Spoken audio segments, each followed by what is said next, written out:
Hi, everyone. Welcome to this episode. I'm so honored and delighted to have Roger Allen with us.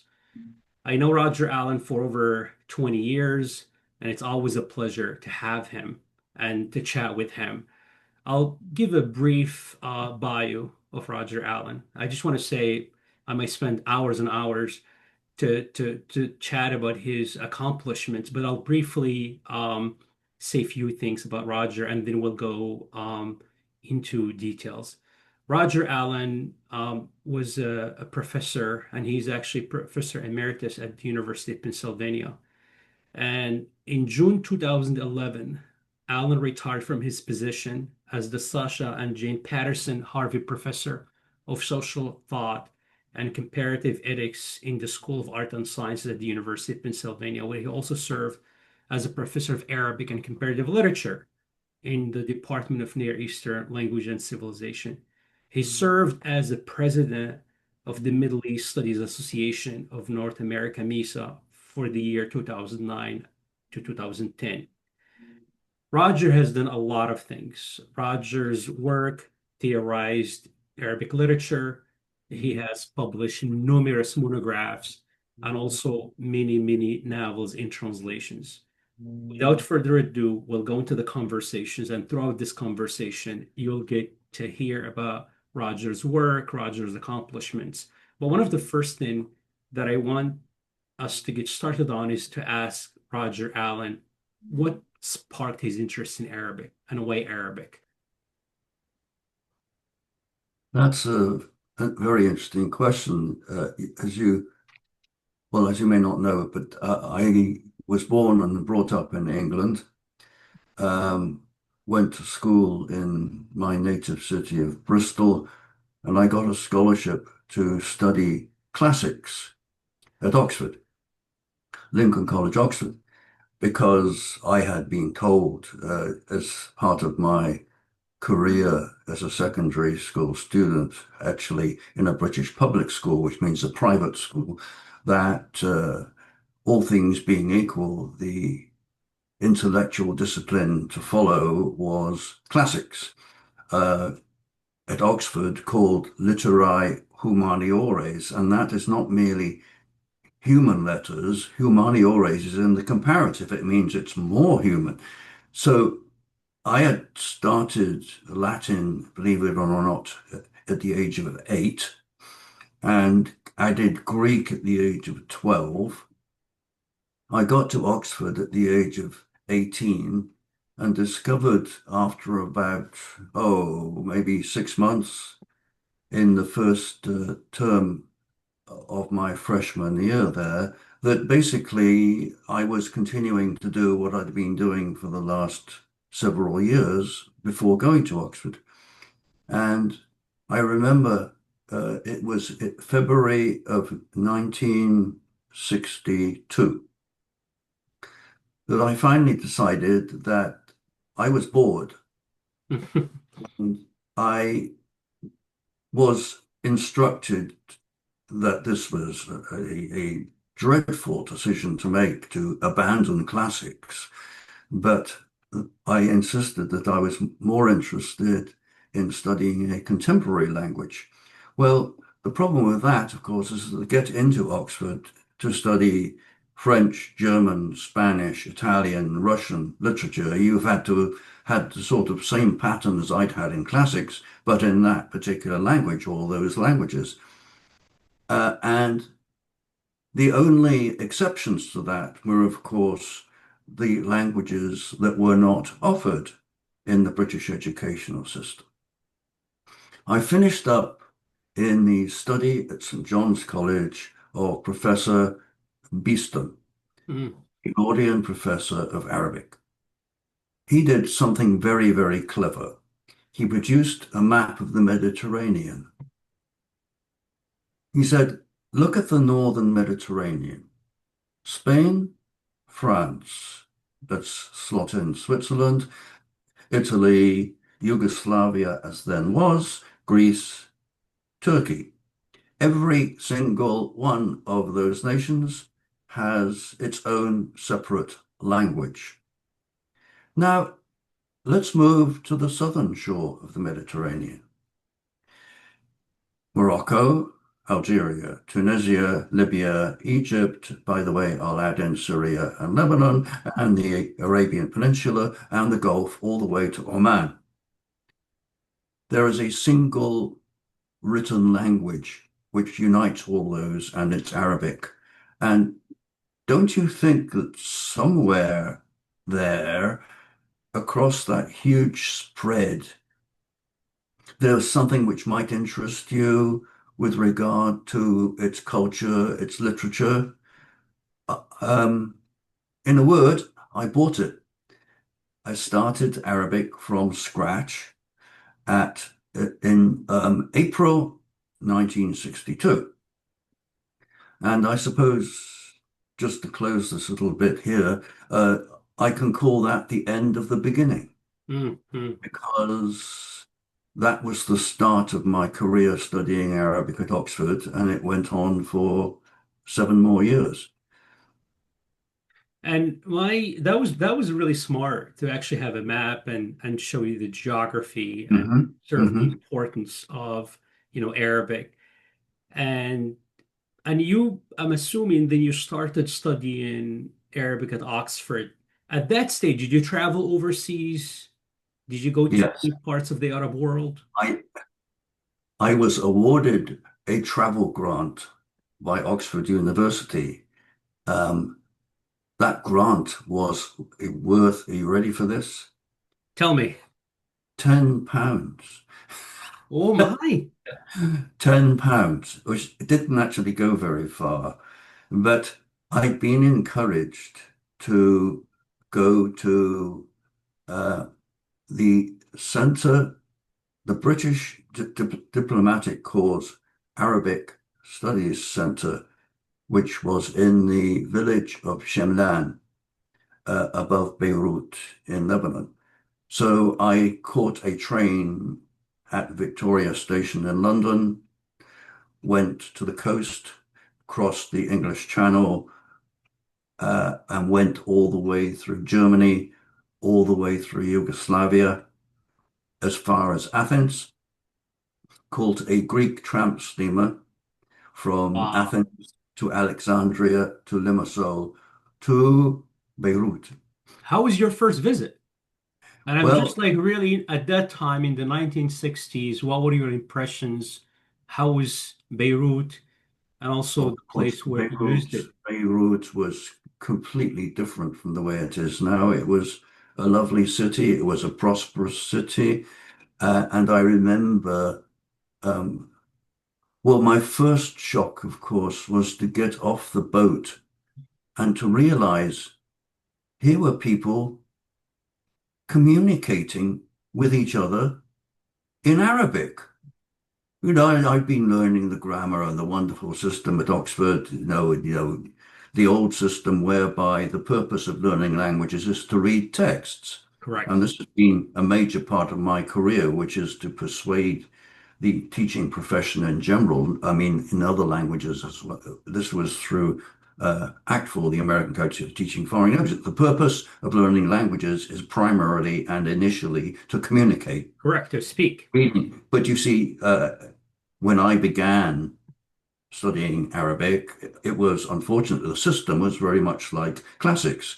You learn the grammar and the rules, and then you read texts. But here I was arriving in Beirut, and people were actually communicating in Arabic. That was the first shock and the first process for me of determining that I would do this.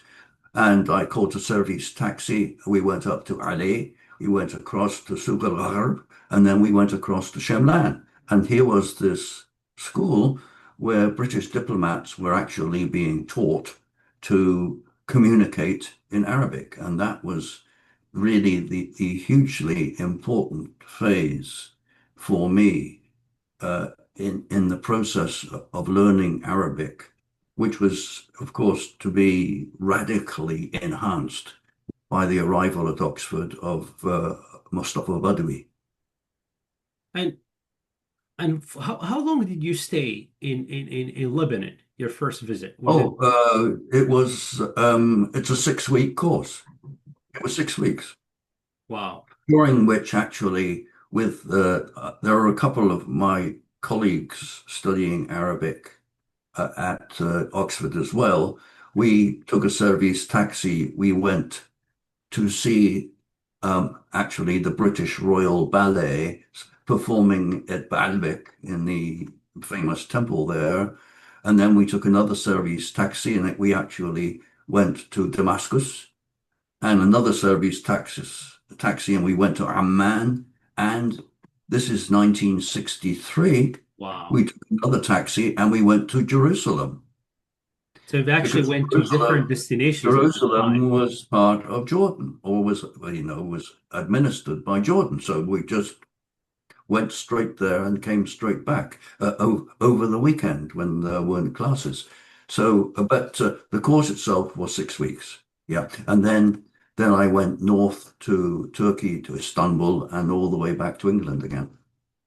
And the one question that I have, Roger, so at that time, you after your 6 weeks, you came back to Oxford and you Yes, pursued your studies. yes, that's right. Of course, my view of language and the courses I took were now much more focused on the modern period. And that is where another hugely influential figure in my career comes into play, and that's Albert Horani. Because Albert Horani was the teacher of the modern, there was a course on Islamic history. And Samuel Stern, of course, Mm, another mm, hugely mm. influential figure, taught the first part, and Albert Harani taught the second part, 4 weeks each. And so Albert Harani would start with the Ottoman invasion of Egypt in the 16th century and work up towards the 20th century. And that was what also triggered my interest in the modern Arabic and the modern Arab world.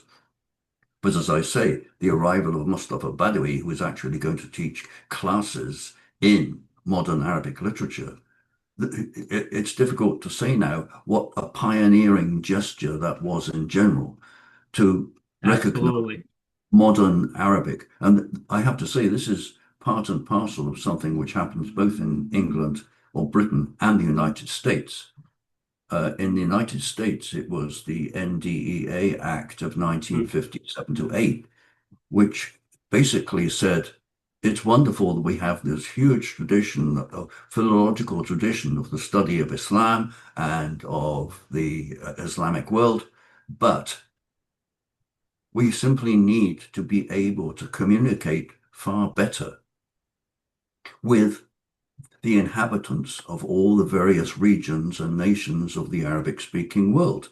And in England, that took the form of the Hayter Report, which is of 1963. Hayter was the president of New College, Oxford. I'm not sure he's called president. There are various titles, but something like that. Anyway, I, but it was very much concerned with the need to develop communicative skills for those who wished to become specialists in the Arabic speaking world. I'm trying here to avoid the term, which of course Mm. it exists for one of my titles, which is Middle East, since I now ask people who use that term, who says it's middle? And the answer is Exactly. nobody who lives there. And how is that term being coined and all that? It's another kind of conversation, and I absolutely The French concur. and Russians started using the term WANA, which is West Asia and North Africa. And if you want to do it that way, that's fine. But I'm talking here about the Arabic speaking world, the one with the one on the map, which got me to start in the first place. But to have somebody now come in and teach a course. By the way, his first course was modern Arabic poetry. Wow. That's Bedawi's And, first class. actually, he started, of course, by introducing us to Ahmad Shawqi, which is fine, or who could write the most traditional Arabic poetry you could ever wish to read. But then began to expand his subject matter and indeed his general approach to writing Arabic poetry, and Hafiz Ibrahim and other people like that. And suddenly here we were learning about people still alive in the Arabic speaking world, of course, eventually reaching, guess who, Adonis, Wow. uh, Hmm. Hmm. and Al-Maghout, maybe, Probably yeah, Muhammad yeah, Al-Maghout. but going, for example, to a conference in London, which was attended by Adonis. Adonis came to Wow. the conference. So,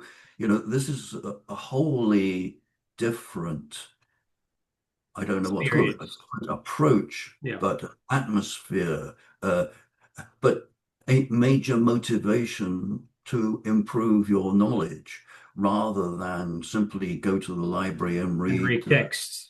a pre-modern text. Absolutely. And that was very much part of my own experience in the 1960s. As I say, even at Oxford. And then when I got my BA degree in 1965, here I was, the first person in my family ever to go to university, something very common in the Back then in the post-World War 60s, II period. absolutely. And okay, so I've got my BA degree. Now I'm supposed to go out and get a job, right? Or something. And it was Badawi who said, well, you're going to apply for a doctorate, aren't you? I said, what? A doctorate? Yeah. Aren't you interested in Arabic literature? I said, yeah, absolutely I am, but he said, no buts, apply for a graduate fellowship, government graduate fellowship. Well, I did, and darn it, I got it. Wow. And this is 1965. And one of the major texts which we'd had to read for a special paper, that's what it was called, for the undergraduate degree, a special paper on modern Arabic literature. There was Jahiz and there was all sorts of other honchos, and then there was this special paper. You read a bit of Shawqi, and one of the texts was 4 chapters from Hadith Isa ibn Hisham Yeah. of Muhammad al-Muralhi, which I very much liked. And Badawi said, well, why don't you go and do some research on him? So I said, okay. And he said, of course, to do that, you'll have to go to Egypt. Your What? second trip now. What? What? Don't go to Egypt. So yes, one August 1966, I got on a plane at Heathrow Airport and flew to Cairo, where I arrived, the first ever Oxford student doing a doctoral degree in modern Arabic. Wow. And I stayed in a pension uh, and wandered around Cairo. And here's where the other aspect of my life comes in. I walked into a very large church on the Corniche, the Nile Corniche, All Saints Cathedral in Cairo, built by the British, of course, and in those days built right on the river Water. Yeah. in Cairo. And I wandered in there, and there was an organ on the floor. And I went over to it and looked at it, and a priest came out and said, you're looking at the organ. I said, yes, I'm actually an organist. I'm a fully trained organist. And he said, oh, you are? Well, that organ doesn't work. I said, what do you mean it doesn't work? So I turned it on, and there were indeed, it hadn't been properly adjusted. Hmm. Uh, I did all the adjustments, came round, and the Wow. whole thing worked. And the priest says, okay, what are you doing on Sunday morning? I said, I don't know. I only came yesterday. He said, you're playing the organ for our service on Sunday morning. Wow. I became the organist, choir master of All Saints Cathedral. There was no choir. Wow. So I sent round a notice to all the Anglophone embassies. I mean, not in the British, American, Canadian, Australian, etc., but you know, Wow. Nigeria, and said, anybody want to sing? Anybody want to join a choir? The following Thursday, 38 people showed up. Wow.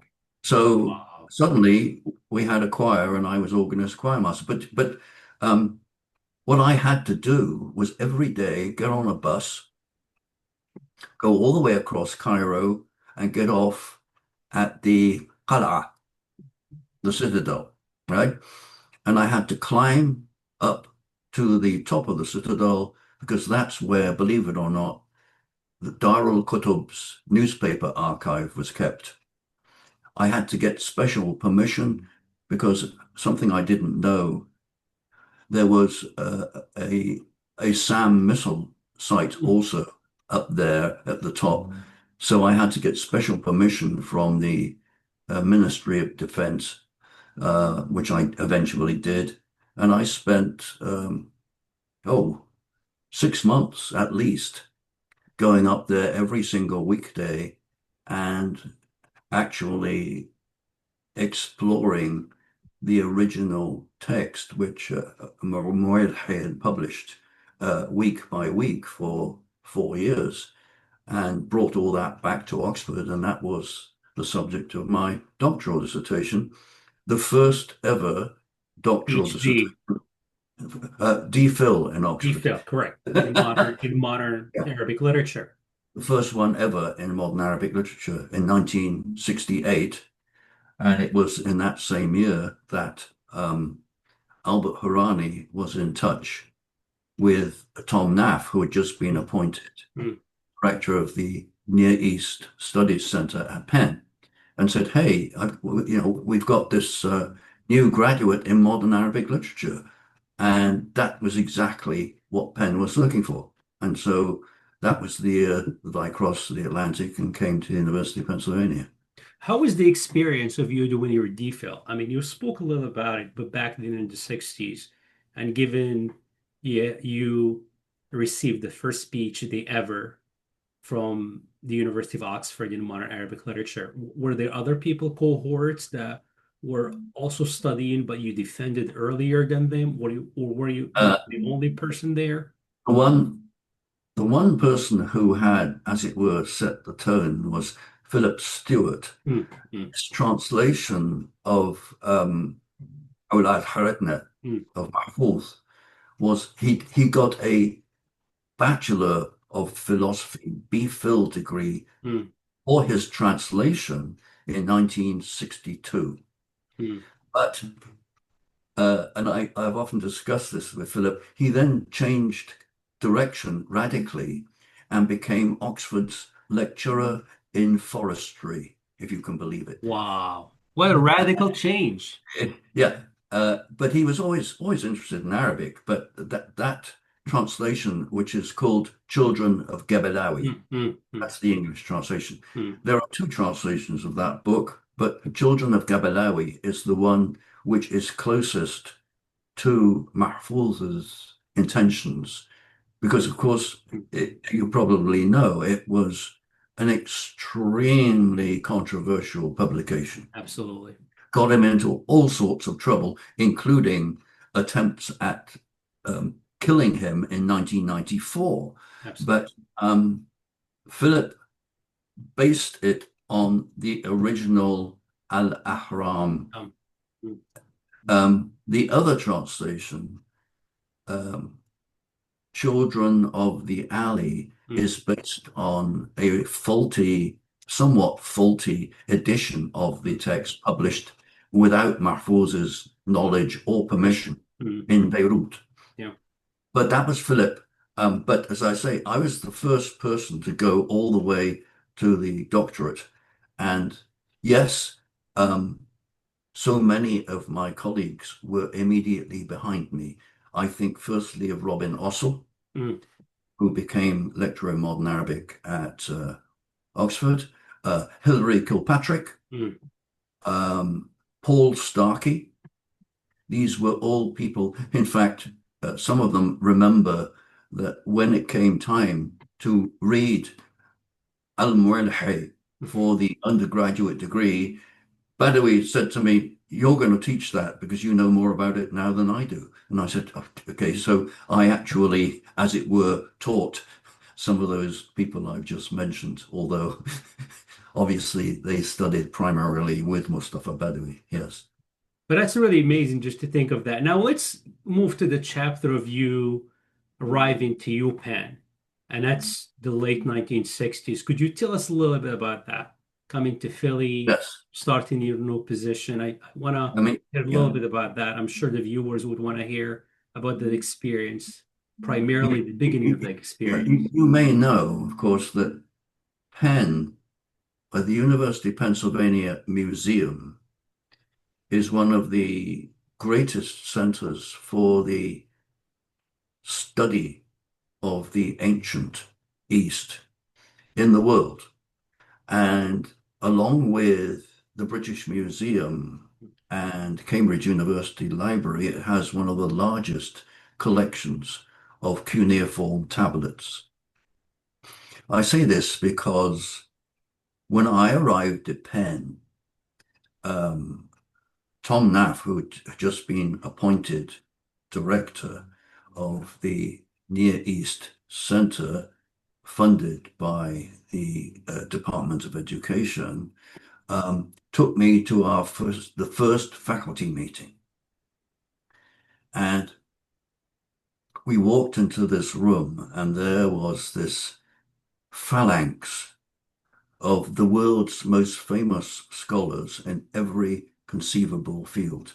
There was Samuel Noah Kramer, Wow. one of the great experts on the ancient East, Moshe Greenberg, Mm. professor of Bible, Dirk Bodder, professor of Chinese, and uh, above all, Judeo-Arabic, Shlomo Dov Goitein, Wow. author of a 5-volume series called A Absolutely. Mediterranean Society, and the world's expert on the Geniza, the documents found in the Cairo synagogue in South Cairo, because as I was to discover, any text in Hebrew which contained the word of God could not be destroyed and had to be kept. And Stored. Yep. so he had in his own personal collection about 10,000 documents. Wow. And I remember uh, Goitein said that I was meeting Goitein for the first time. Tom Naff introduced Mm, me, and mm, Goitein mm, said, "Ah, you're Alan. mm. You're modern." Well, uh, I was this new expert, well, this new entrant in modernity into this collection of mind-blowingly famous and illustrious scholars Absolutely. in the Absolutely. pre-modern study of whatever we want to call this Mm, region. mm, mm. And the first thing, of course, I had to do, and this was the start of another big strand of my career, was to decide what kind of Arabic to teach, because I was going to teach Arabic as well as its literature. What Absolutely. kind of Arabic was I going to teach? What were the goals of instruction? And as I was immediately informed that I would be offering courses on Arabic literature and translation, because there weren't any students with enough knowledge of the language at that point to be able to begin to read modern Arabic texts. In Arabic. So in Arabic, I mean, that was the start, one of the intensification of my translation career. I'd only translated one thing, and that was Amwelhi. I'd done that. But now I had to translate basically from every genre and every sub-period of the modern Arabic literature tradition. But I also had to decide how to teach modern standard Arabic. And hallelujah, at the same time, the what's it called? MESA series, the Elementary Modern Standard Arabic text had just come out. It was actually in experimental form, but I got a copy of it and started teaching that. Of course, that text, as it turned out, proved to be a sort of transitional text from a textual approach to a communicative approach. And it was later that, of course, the project called Al-Kitab, Yeah. primarily associated with Mahmoud al-Batal and Kristen Brustad, that actually did the entire transfer over to saying, we're teaching communication. And the concerns with morphology, syntax, that can come later. But Sort of that was fluency versus accuracy to a certain right, extent. exactly. Uh, so that was all part and parcel of my initial arrival, and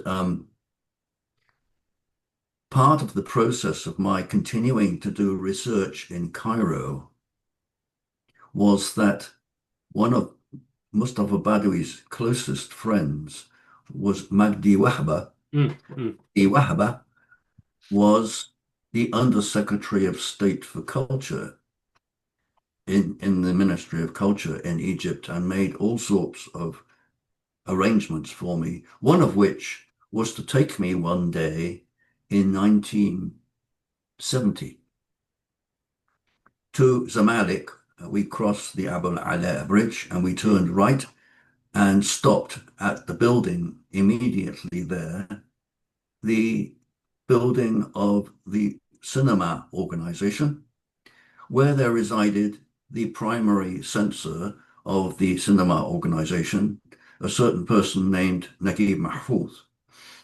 And I was introduced to Naguib Mahfouz, who asked me what I was doing. And I said, well, I've done this doctoral dissertation on Moilhe. He said, Moilhe, I love Moilhe.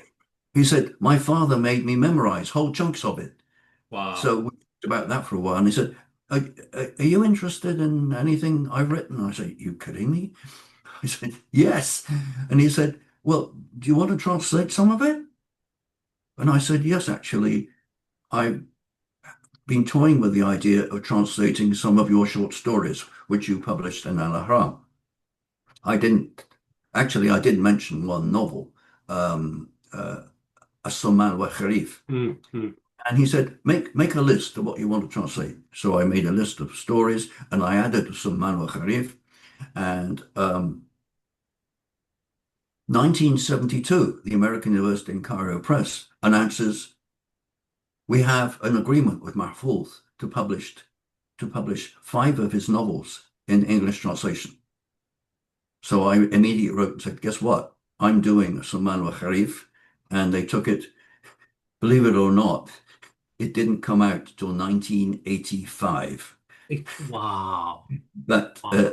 they had it all that time, but they did Miramar first, and then they did the trilogy. The trilogy was not available in English at all, so they did that before they did Samara Kharif. But the point is, in 1973, working with a colleague who was doing a PhD at NYU, Akif Abadir, Mm. we produced God's World, a collection of his short stories, 1973. And the amazing thing was that when Salma Jayusi, who I'd been working with throughout the 1980s on her Prota Mm. project to Mm. translate Arabic, um, she told me that the journal World Literature Today had been asked to prepare a special issue on the Nobel Prize and people who hadn't won it, who might win it, and so on. And she got in touch with me and said, I tell you what, I'm going to write about Arunis, you write about Naguib Mahfouz. She sent both of those reports to the Swedish Academy in Stockholm.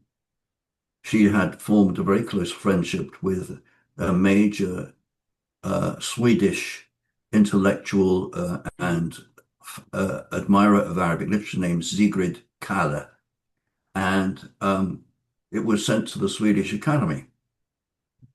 So you can imagine my absolute shock when on October 13th, 1988, Hmm.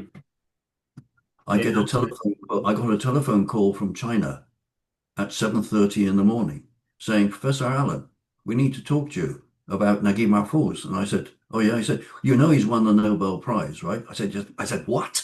That was my Wow. first knowledge of the fact that he won the Nobel Prize from China.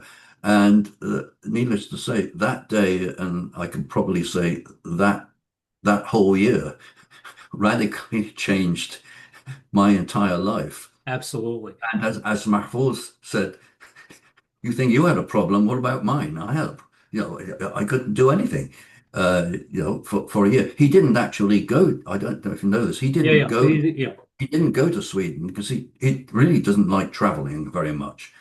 And he was of a certain age. So he sent his two daughters along with somebody who you clearly know named Mohammed Salmawi, Absolutely. Yeah. who read out Mahfouz's acceptance speech in Stockholm. But that going all the way back to the 1960s and my research, my appointment at Penn, then going back to Egypt to do more research. Of course, I published eventually a book on it was a book called A Period of Time. Hmm.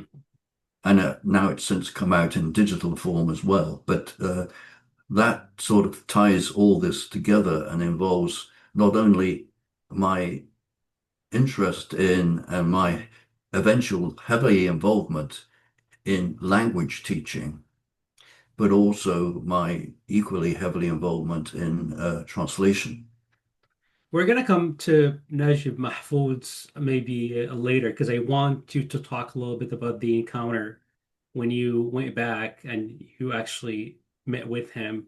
I know you did for numerous times, but thinking back about the late 1960s, late 1970s, when you were teaching a course in Arabic literature, what text did you have then? I know as we've chatted about this numerous times, there was a paucity of literature in modern Arabic literature and translation. What were the texts, if you still remember, when your first course, your first syllabus on Arabic literature? And I know you've mentioned Arabic literature and translation because the student didn't really have the level to read text or do closer reading of text in Arabic. I obviously searched high and low for translations which already existed. And for that reason, I included poetry written by the poets of the Mahjar Hmm. and Gibran. Uh, there were in magazines translations of Al-Manfaluti's Hmm. Nadarat. Um, but I had to go ahead and do some of my own translations, and that applied particularly to a genre which was somewhat new Hmm. in, well, as it appeared in both Arabic and in other languages, and that is drama, Hmm. theatre. So I translated a couple of plays of Tawfiq al-Hakim. Of course, it was then that I became interested in the study of Arabic drama and went and discovered, of course, that while it wasn't exactly regarded as a literary genre in the pre-modern period, there were examples of dramatic presentations, and I'm blanking on the name of the oculist who wrote three plays in the 13th and 14th centuries. Um, but in addition to that, obviously, there were various examples of um, poetry, as I've already mentioned, Aranis, Muhammad Marhout, and others, um, Palestinian poets, Mahmoud Darwish, Darwish. for example, um, and in the prose genre, really there wasn't time enough to Mm. get the students to read a complete novel. So the primary genre was going to be the short story. And there was, because I was engaged in it, there was a fair amount of Naguib Mahfouz involved. Yusuf Uh, Idris. well, of course, Yusuf Idris became a very central interest of mine. And I produced, in fact, a complete anthology of Mm. his his stories. Wow. And while I didn't actually ever meet him, we regularly had telephone conversations right up to the very end of his life when he traveled initially to Cleveland Mm. to a heart clinic, and then he passed away at a hospital in London. But um, he was continually talking to me about writing, um, and would regularly um, send me uh, examples of his writing. I remember on one occasion uh, he was to the World Literature Today uh, journal, of which I see I am still on the editorial Mm. board, have been for a long time, but they asked me if I thought Yusuf Idris would be a referee for their annual Neustadt Prize. Mm. And I wrote to him and he didn't reply for ages. But then he did reply and sent me a an account of his own life written in English. Wow. So he said it was so painful to write about that he'd had to stop doing it several times, but that it was so painful he couldn't possibly do it in Arabic, so he'd done it in English. Wow. And I actually published that, but as I say, I was in contact with him, but unfortunately, I never actually met him the way. And I spent quite a few hours talking to Mahfouz in person, and above all, meeting him. Uh, he, he would go out. He would be taken out every single night of, well, not every night of the week, 5 nights a week. And each night would be in a different location Mm. and with a different group. The Tuesday group, which I was allowed to join, um, thanks to my friendship with another major figure, that's Ghaifani. Gamal Ghani, Mm. uh, that was on a houseboat moored to the bank in Duqi Wow. called Farah Boat. And it was there that I would regularly go there, and I have Gamal would regularly take photographs of me sitting with him, chatting with him, and I still have some of them. You probably know that even when I first met him, his eyesight was Mm. terribly bad, and he said, you know, the office where he was film censor was very dark, Mm. and he said, you know, of all the places not to have bad eyesight, Cairo has got to be about the worst because there's a sunshine almost all the time. Mm. And when I went to see him on the Farah boat, his hearing was very bad. He actually had somebody, they called him the shouter. I forget his name, Muhammad, but I have a picture of him too, sort of yelling in Mahfouz's ear. And there was one occasion where we went to the Farah boat, and after so much toing and froing with Egyptian critics about the Nobel Award and my role in it, I took my Nobel file with the correspondence in it with the secretary to the Nobel Committee. Uh, Her name was Caroline Harmelin, Mm. and she had written a letter saying, "Thank you very much for your report on Mahfouz." I showed it to Gamal, who said, "Oh, we must publish this." And I said, "No, no, this is all secret." But he went rushing over to Mahfouz and said, "It was Roger Allen who did it." You know, and he said, "I've just looked at this report from the Nobel Committee." And Mahfouz paused for a minute, as he normally did, and then he said, I thought so. So, yeah, but this was part and parcel of, again, my relationship with Mahfouz, which was much more direct than it was, unfortunately, with Yusuf Idris, although, as I say, we were in contact. Yeah. One of the things that a lot of people don't know, I'm grateful that you've mentioned, the Nobel Prize. What year, what was the last year you saw Naguib Mahfouz? 2000 and, 2002. Okay. Yeah. He died 2006, right? Yeah.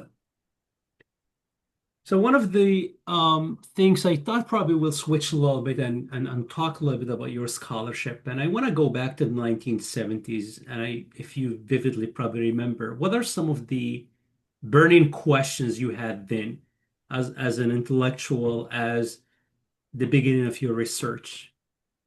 If you would probably talk about that. And we probably go to talk about the Arabic novel, and we go through most of your scholarship.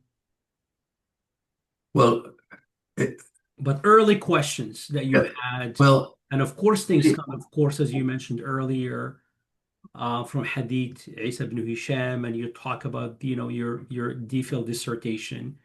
If you would probably walk us through that.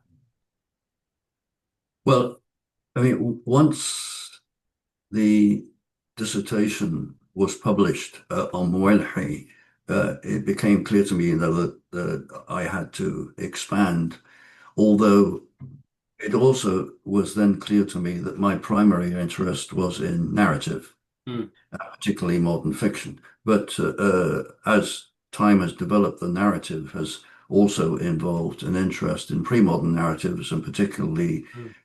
texts such as Alf Layla wa Layla, the original Alf Layla wa Layla, which I've also written about quite a lot.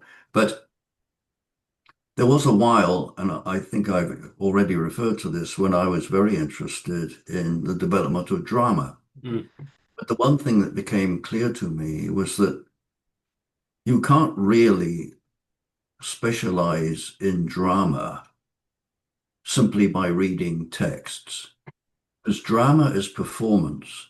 Mm. And you really have to see, well, in my opinion, at least, you have to see the dramatic text performed on stage. Absolutely. And that really required, uh, or requires, spending large chunks of time in the various centers in the Arabic speaking world where dramas are performed. And the, the practicality of that just made it virtually impossible. So, having written a few articles about predominantly Egyptian drama, I decided basically to drop that because I couldn't see any way of doing it effectively.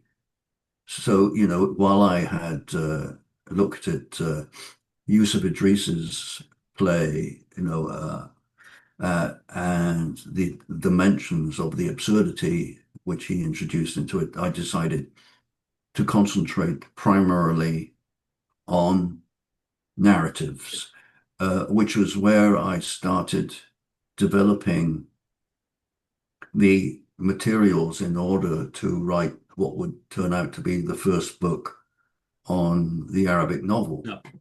Um, and that required of course, readings of a large number of earlier examples of narrative and the discovery, which I don't think anybody had really particularly bothered about, which is the role of the earliest journal publications, primarily in Beirut, mm, and the role of, say, the Bustani family in the development of modern Arabic fiction, and the role of the Lebanese Civil War in the 1850s in the departure of large segments of the Christian population initially to Egypt, for example, Georgie Zaidan, mm. and the fact that we, in talking about the development of the novel,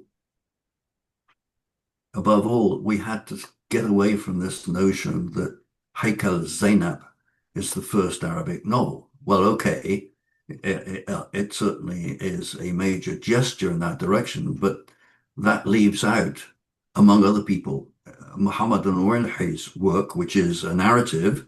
And Absolutely. even before that, George Zaidan writes 21 Historic and historical novels. novels, Mm, and then Salim al-Bustani writes works and others write works quite apart from, at this point, a few female novelists as well.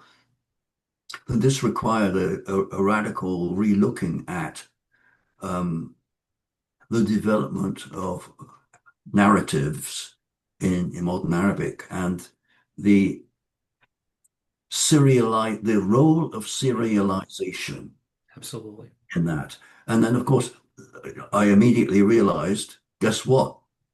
Exactly the same thing applies to Dickens in English. All Dickens serialized his novels. That's how. So serialization becomes, and publication and journals suddenly become a very important topic in Absolutely. the analysis of narrative. And as I said earlier, for example, Mahfouz's Awlad Haretna, published in 1959 for the first time, appears in serialized form in Al Ahram. And it still, his works come out in serialized form. So that is a major feature.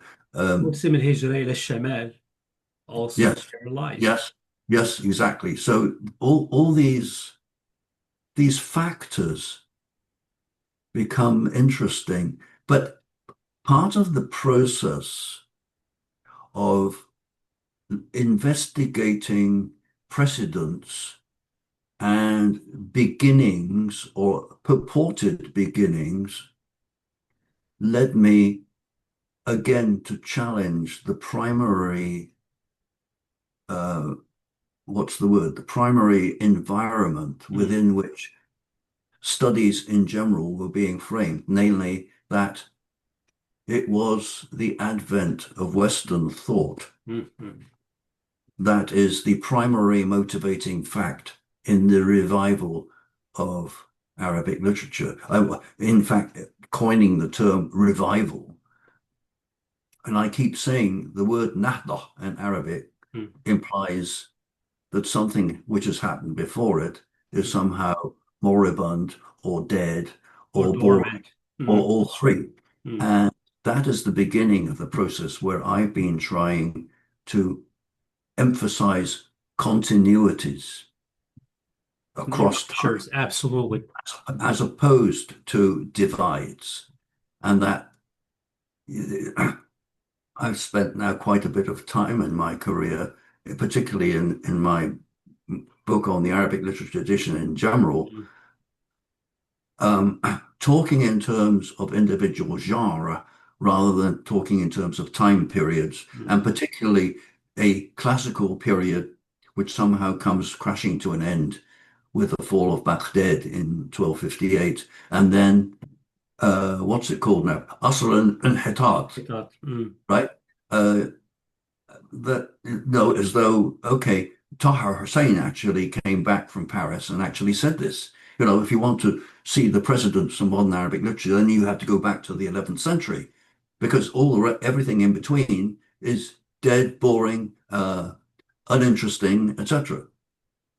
So this process of trying to place modern Arabic literary genre into a context involves a retrospect that transcends historical barriers in Absolutely. search of continuities. And that's been a major part of what I've been trying to do in any number of works. As I say, Cambridge asked me to shorten my large study, the Arabic literary heritage, and that's now Introduction to Arabic Literature. But it starts off by saying, look, I'm not talking about periods here. I'm talking about poetry, narrative, drama, criticism. Okay, under those rubrics, not under the Umayyad period, the Abbasid period, the period of decadence in quotes, and the modern period with its quote revival unquote in the Nahda. Now, obviously, at the same time, you don't want to deny that the The influence. importation of ideas Hmm. is not extremely significant. But what I'm trying to say is that doesn't mean you cancel everything that's gone before and say, certainly, I would agree that the aesthetics which govern the composition of Arabic literature during the, what should we say, the 5, 6 centuries before the 19th, may be different from the collective critical approaches that have been adopted by specialists in this field. It may be different, but that doesn't mean you simply ignore them or declare them to be uh, decadent, is the word, decadent. Yeah. One of the things I want to ask you about as well in the Arabic novel, an amazing work that you've done, and it's close reading of tons of novels, and also this sort of, to a certain extent, not a sort of one way that it's only a Western import that you've just briefly spoken about, but also in that major work, you've focused more on, Egypt, Lebanon. There's not much in the Gulf, which I understand at certain time, but also in North Africa, thinking Yeah. of probably both places that they really have the Arabic novel or the development of Arabic novel at a later stage in comparison to Egypt and Lebanon. Would you please just tell us a little bit about that? Yeah. I mean, obviously, that's a reflection of the history of the study of this subject, which is, yes, initially the start involves Egypt and Syro-Lebanon Hmm. primarily.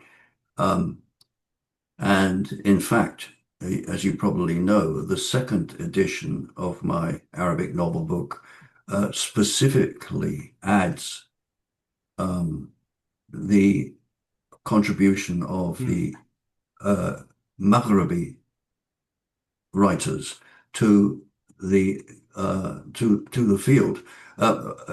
This, in turn, of course, is a reflection of the scholarship involved in terms of languages and nations. The Maghrib was basically French turf Hmm. for academe for a very long time, and in some cases still is. You know, I mean, I don't need to tell you that Algeria became not merely a French province. I mean, it became part of France. La deuxième France, the second And, France. I can tell you briefly Hmm. that Salma Jayousi organized a conference once in Tangier that I attended. And I was on a panel with two colleagues from Algeria. I spoke first and they spoke in standard Arabic. They both spoke in French. Wow. And when it was over, all hell broke loose. Excuse me, all hell broke loose. And it was Salma who said, "Are you guys Arabs or not?" And they would sort of sheepishly, what if you're in Algeria today and you're an intellectual, you will probably lecture in French Mm, still. mm. Um, where that's, of course, wasn't the case and isn't the case in either Tunisia or Morocco, which were French protectorates. But my point is that that concentration, initial concentration, was very much a reflection of colonial policies and the way in which those policies affected the academic sector.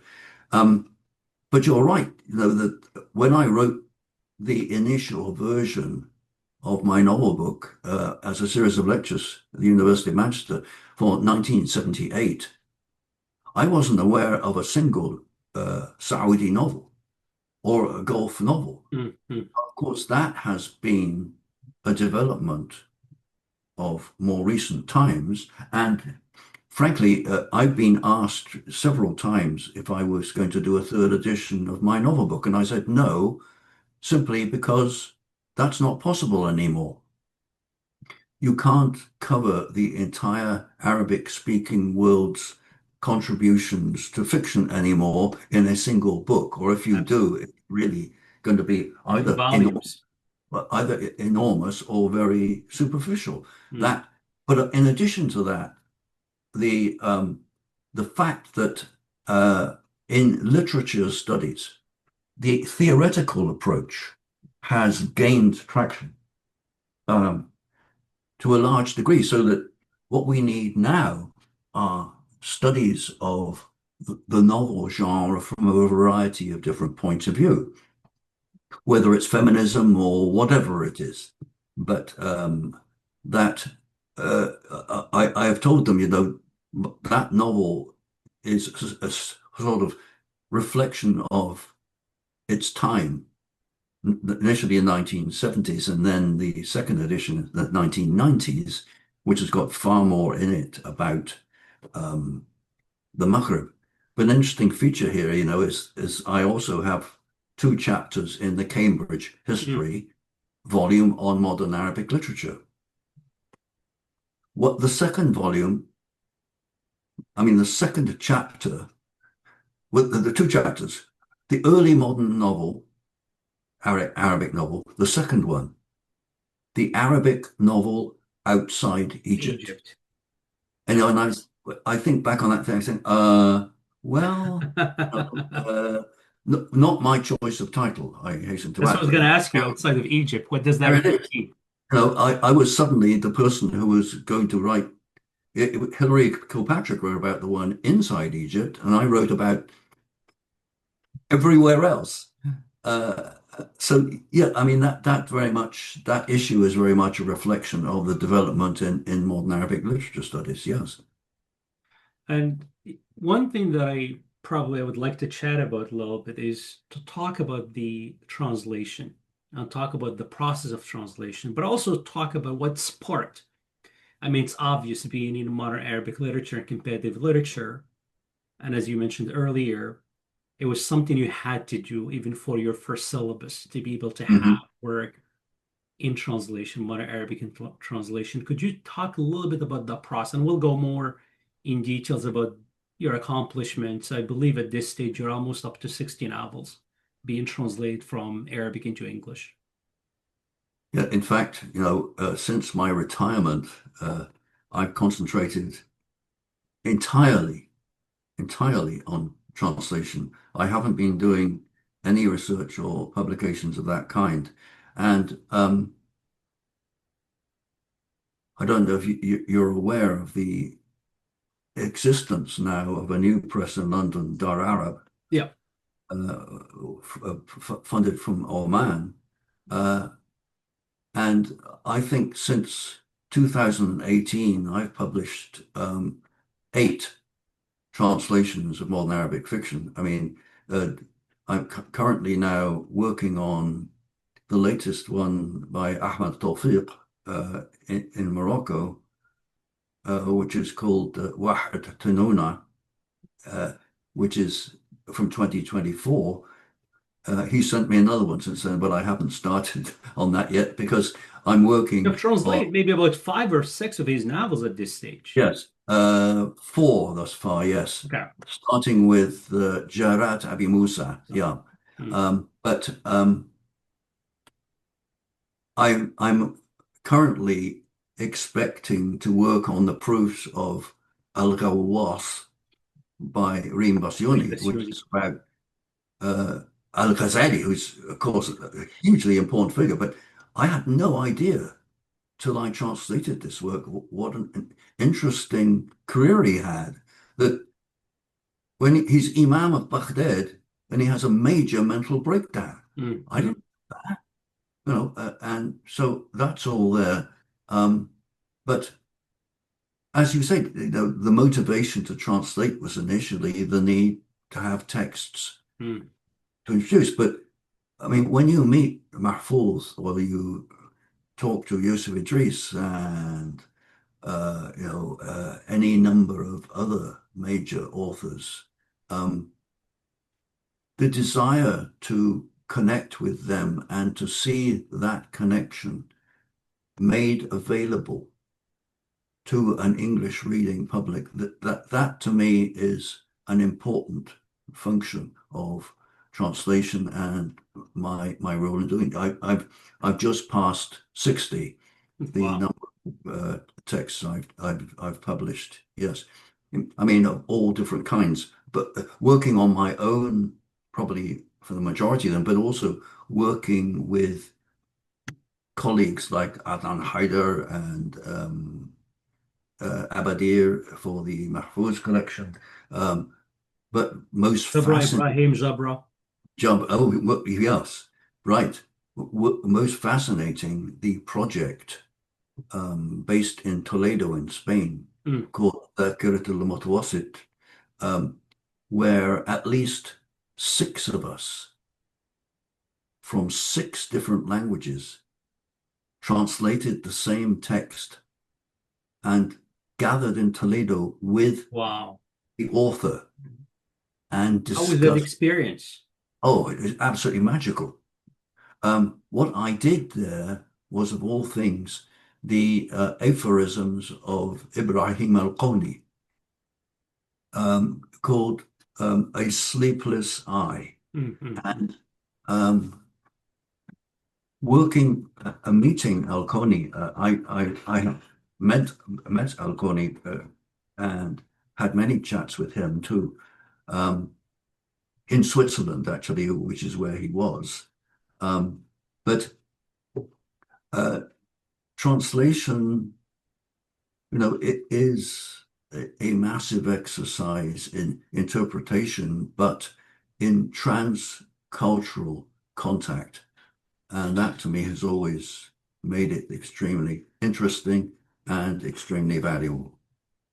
Yeah, one of the things I wanted to probably, you've done a lot of work, and a question that we've discussed a lot is probably I'd like to hear some of the challenges that you have faced over the years, having it text from Arabic into English, just to share with the viewers.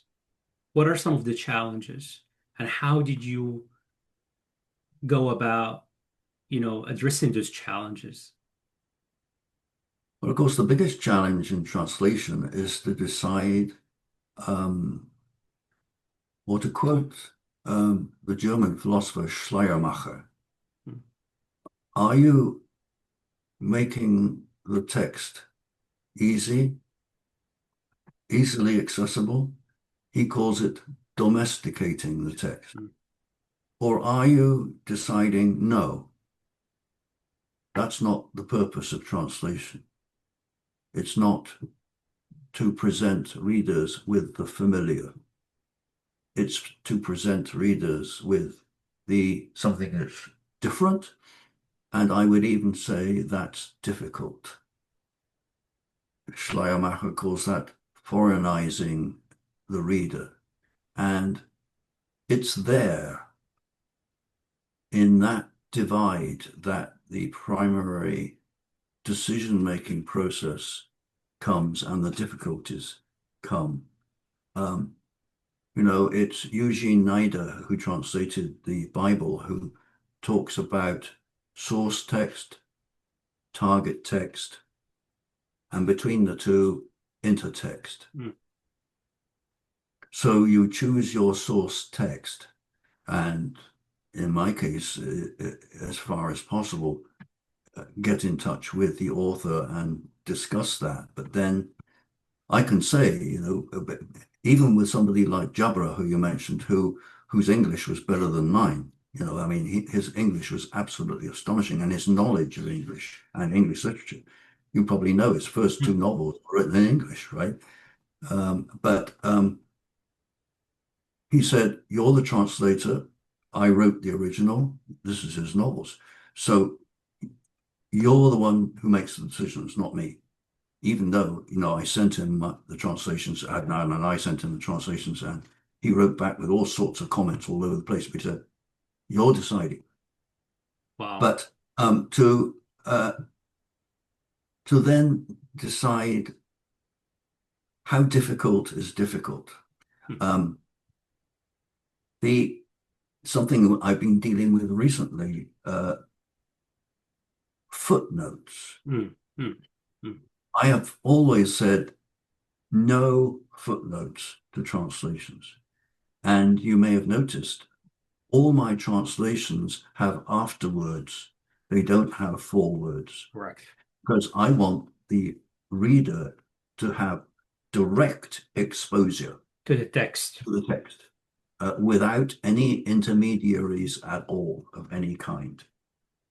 So it's in the intertext phase that the difficulties come up and the decisions have to be made. Of course, then at the other side, there's the target audience Right. readership. But before that, there's this huge barrier, which is publication Absolutely. and what publishers have to say they want or don't want. And that frequently becomes a subject of some difficulty too. But Yeah. mostly we can resolve things fairly easily in that way. But those are those are the difficulties involved in translation, transfer from one To another. culture to another. One of the things I want to probably just what you mentioned earlier is, and I'm sure this probably must have happened to you, is the relationship with the publisher. And at certain, in certain instances, you're like your hands are tied when it comes to titles, when it comes to certain things. Have you had any sort of incidents that you remember that you had a title and the title you had to change it or you were not because the publishers, wanted or a publisher wants a different title to the novel or any instances you've had with a manuscript that you've submitted. Of course, there is proofreading there, but I'm more thinking of radical changes that you were not at ease with, but that's the only way to go for the book to be published. Hmm. Yes, I'm trying to. Of course, one of the most interesting for me involved Vincent Hermesh. Oh, Uh, he told me at the conference in Cairo that he just finished a novel, um, which was going to be called, um, let's see, had an anniversary. Al-Intihar, Al-Intihar Bijawar al-Kaaba, Mm, mm. suicide inside the Kaaba. And I said, that that that could be a bit problematic. Um, and it was published eventually in Beirut as هذا الأندلسي. Mm, mm. I then translated it, and he said, "Okay, now we're going to go back to my original idea."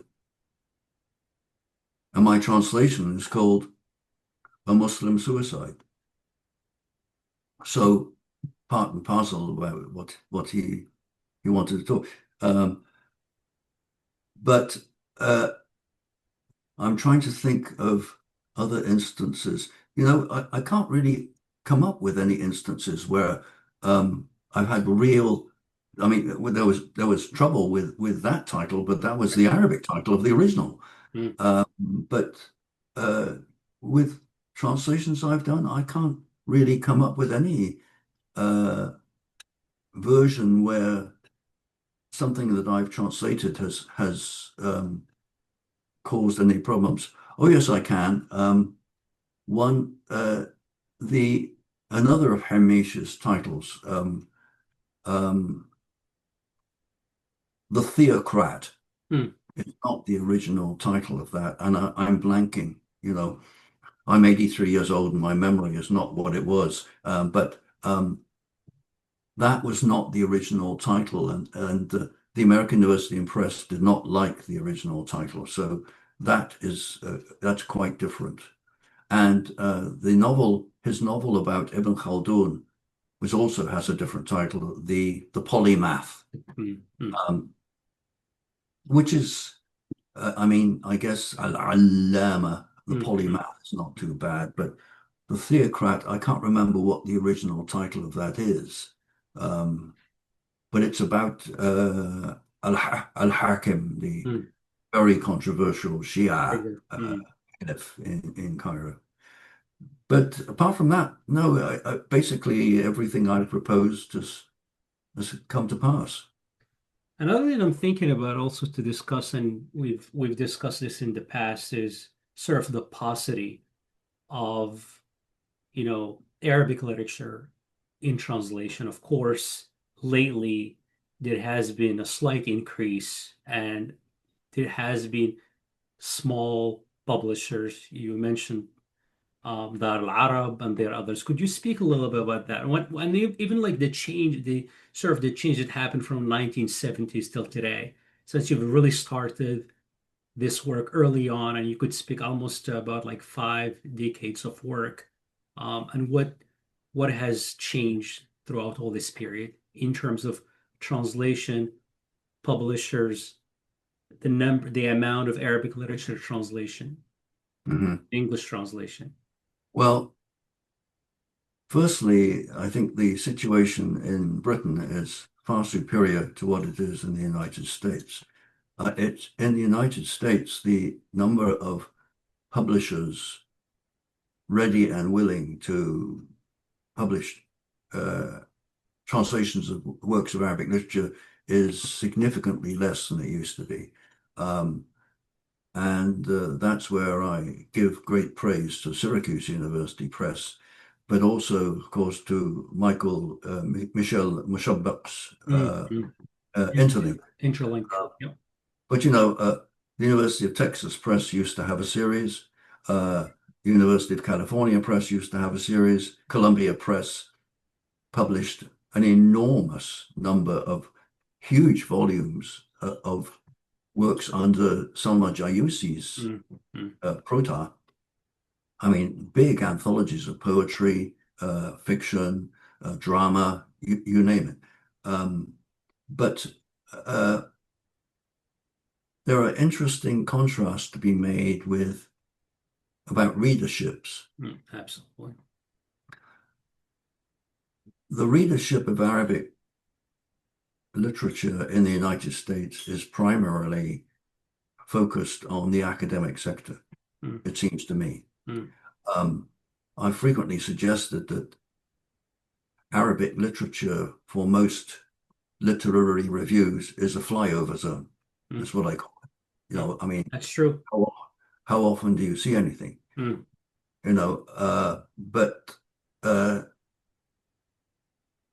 compared, say, with the situation in France, in Spain, in Italy, of course, it depends very much on the translators who are involved. For example, Absolutely. in German, Hartmut Fendrich has been a major figure and has really pushed. In Italy, Isabella Camera d'Afflitto. Mm-hmm. These have had a major role in the In Italian. Mm. promulgation and publication of Arabic. Um, in England now, of course, Banipal the journal has played a huge role in the expansion of the readership. Um, but we really don't have anything analogous to that in the United States.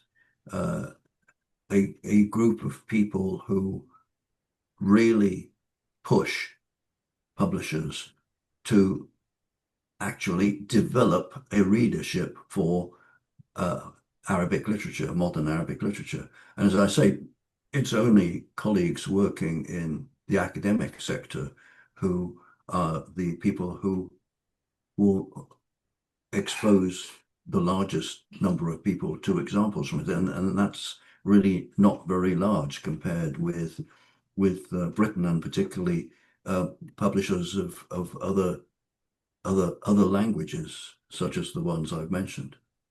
What are some of the causes you think of that sort of discrepancy in readership, but also this stark difference between like Europe and United States? Not an That, interest, maybe, sort of in Arabic literature, maybe in the region as we've chatted about. What uh, would be some of the causes?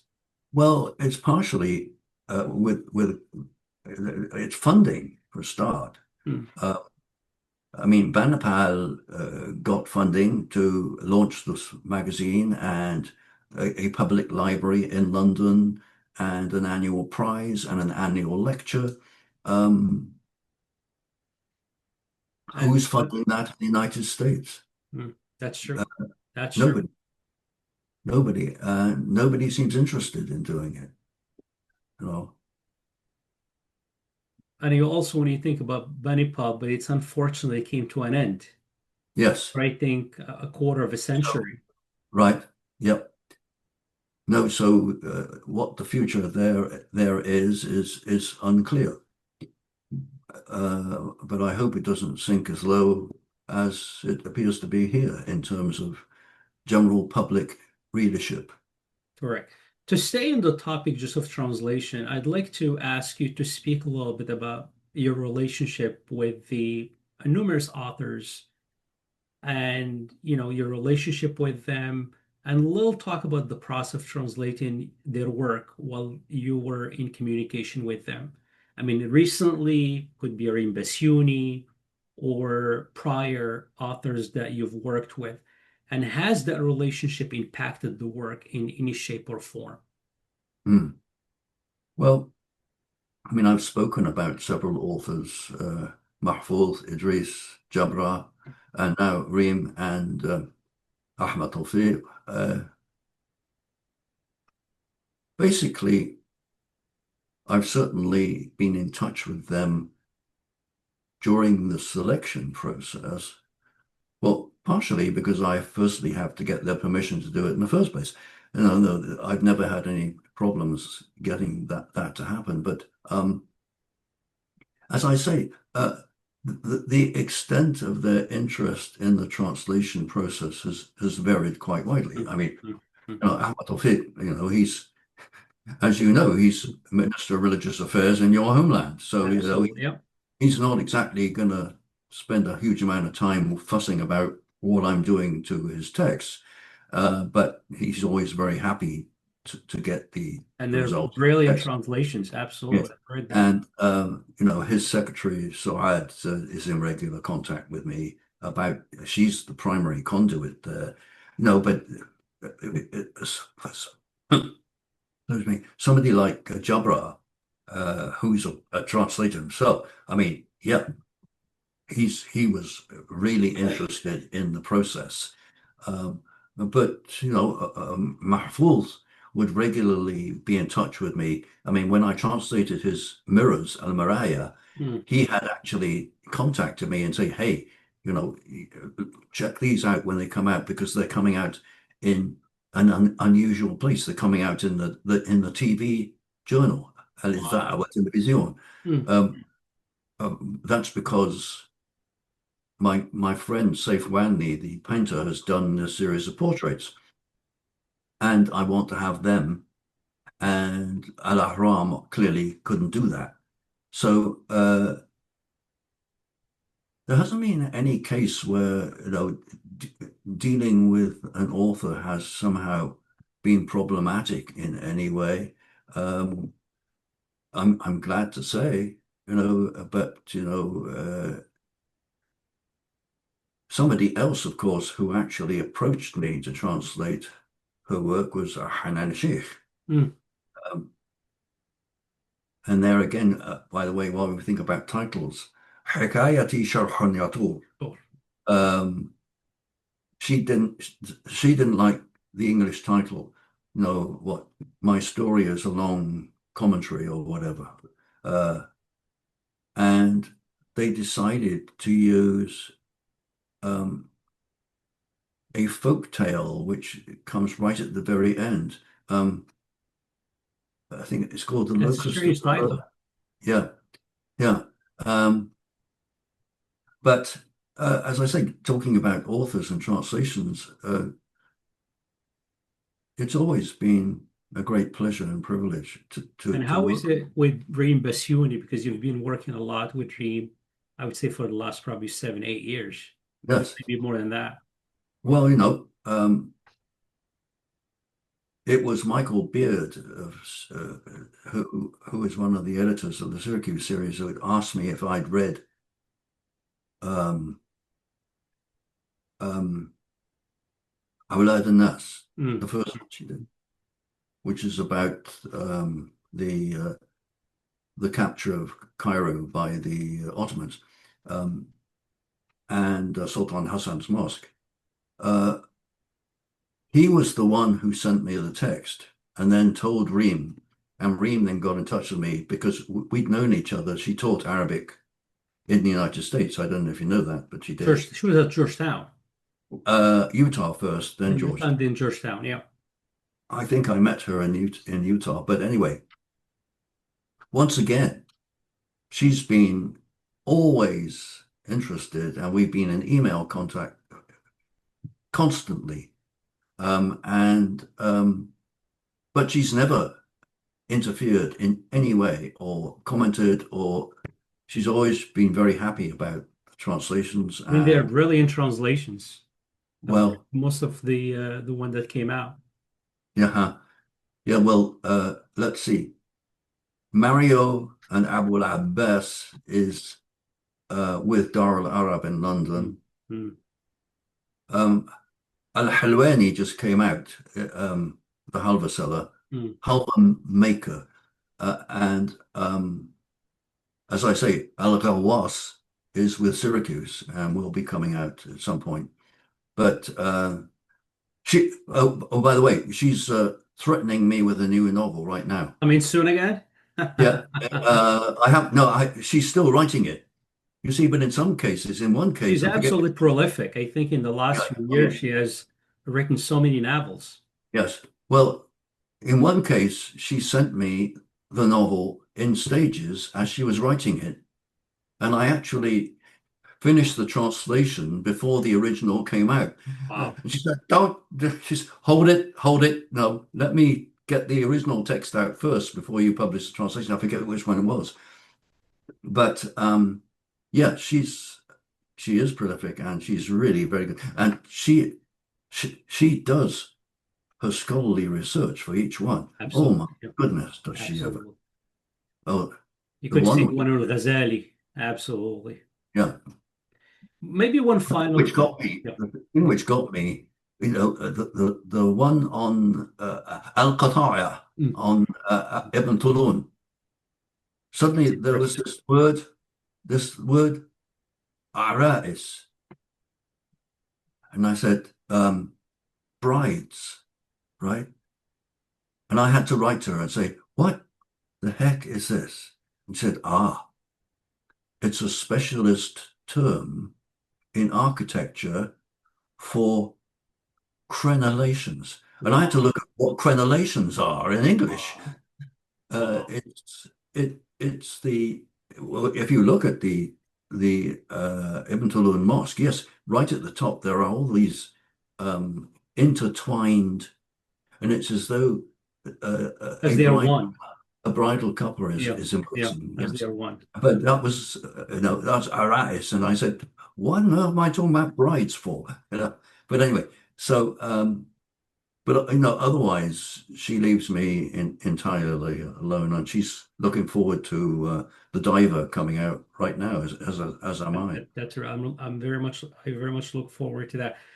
You know, you and I, Roger, we know we've chatted about a lot of topics on and off for the last 20 years, either via email, and I just wanted this to be little kind of a brief, conversation to talk about your work. And of course, we'll have more probably sessions where we look at specific work and chat more about it. But I want to just ask you if you would share with the viewers like a personal, funny anecdote that happened, let's say in the last 5 decades with any of the writers. I mean, you've shared with me some about Muhammad Shukri, you've shared with me about other sort of writers, and I thought maybe it'd be like a treat to the viewers, something you could share that probably not a lot of people know about, but like a personal funny anecdote or something.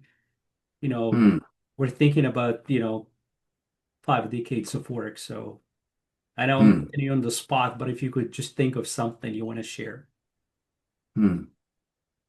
with any of I wonder who it the would writers be. you've encountered, you've worked with. Well, of course, one of the interesting things was when Hanan Sheikh asked me to translate her novel. She actually came to Philadelphia with her daughter, who was, I think, studying at New York University. And we had a wonderful time, a wonderful couple of days. I showed her around uh, Philadelphia. Of course, another person who, let's see, um, He also has Muhammad Barada. oh, Muhammad. Of course, Muhammad had a grant from some agency in Washington to come to America, and he came to Philadelphia, and actually he stayed he stayed in my house, and we had a very valuable session where a number of people came to hear him talk about his work, uh, his own work. Somebody else who stayed in my house was Abdurrahman Munif, Wow. um, of course, who had been banished from Saudi Arabia, but and was living in Syria, in Damascus. He and his wife came and stayed in my house as well, and we had also had a wonderful time. He'd been first to see Halim Barakat Mm. in Washington, but then he came up to Philadelphia and stayed with us. So um, he actually gave a lecture at the University of Pennsylvania. He gave it in Arabic, and uh, we had it translated for the audience. But yes, I mean, to have these wonderful, incredible authors come and visit you in your house. Of course, Jabra came to my house. Gabber Osfor came to my Mm. house too. Of course, Gabber and I spent years. He organized so many conferences in Cairo when he was Wakil Wizara, Mm. Mm. head of the what was it called? I forget what it's called now, but it had a huge institute in Zamalek where these meetings were held, and he invited intellectuals from all over the Arab world, which is where we would all meet. So those occasions were really wonderful. But to have Munif, in our house and talk about, That's amazing. To really, or even and of Brahim course, Zabra the Ibrahim. other thing I remember, which I didn't know, Munif was extremely unusual as an Arab in that he loved dogs. Wow. He adored dogs. We had a dog, and his wife had to tell him to leave the dog alone. And somewhere I have a photograph of Munif sitting on the grass in our back garden with our dog. Wow. He insisted that I take a picture of him with our dog. Wow. And then it was what I don't know if you've read his Nihayat, or I translated it as endings, Mm. and there's a major. dog character in that novel. And it suddenly all became clear to me. Why he had like Yeah. this Yeah. adoration for dogs. That's Yeah. amazing. Roger, thank you so much. It's been a really great Hey, pleasure to have it- you and have this conversation. I'm really so grateful for the work that you've done for so many years. And it's always an amazing pleasure to chat with you. oh, I've enjoyed it too. Thank you very much.